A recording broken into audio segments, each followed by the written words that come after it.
Welcome, caregivers. My name is Taryn Tessner. I'm the school social worker in the counseling role at LP Brown.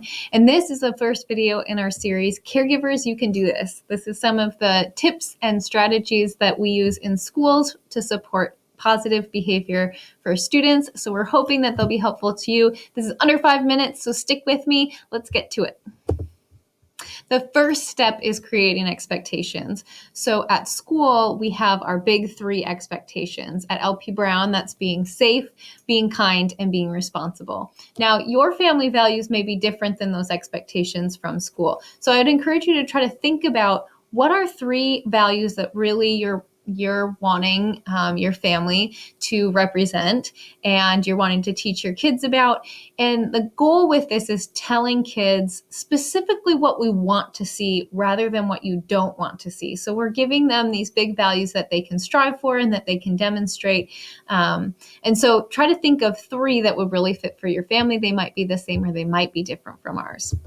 The next step is teaching them. So once you have your big three, you're going to talk about them a lot. You're going to ask your kids to give you examples of different ways that you might demonstrate being safe, for example, or kind or responsible in different settings and in different parts of your routine at home. You could even post them around. We do that a lot at school. You could have your kids help you make posters for the fridge door, for the bathroom mirror, the workstation, any place that you're going to see them regularly.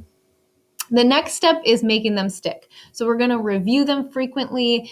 One idea is to make a social story. So we do that at school. It's a little visual story that kids can see expected behavior in different situations. The example on here is one that I have put together for my own kids. And it's basically just using clip art to kind of give a visual for them to see what these values would look like in practice. We read it in the morning and at night, and so you can make it part of your routine. The idea is to go over it very, very often. The next step is narrowing in. So maybe your kid needs to work on something more specific. There's a struggle during your day on one specific thing that you really want to work on. So you can pick a focus for them and put it under one of the big three expectations. Maybe picking up after yourself could be a focus under being responsible, for example. Or you could just choose a focus for the week or the month.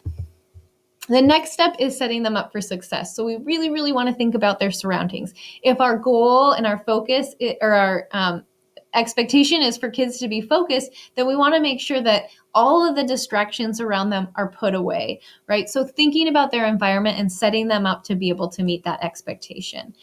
And then also establishing routines. So we all know that it's easier to do something if it's a habit.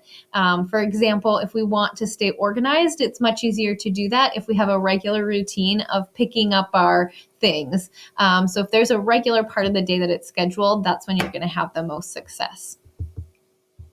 The next video is less than 5 minutes and it's seeing the good, so focusing on the positive. Please join us for that one as well. Thanks so much.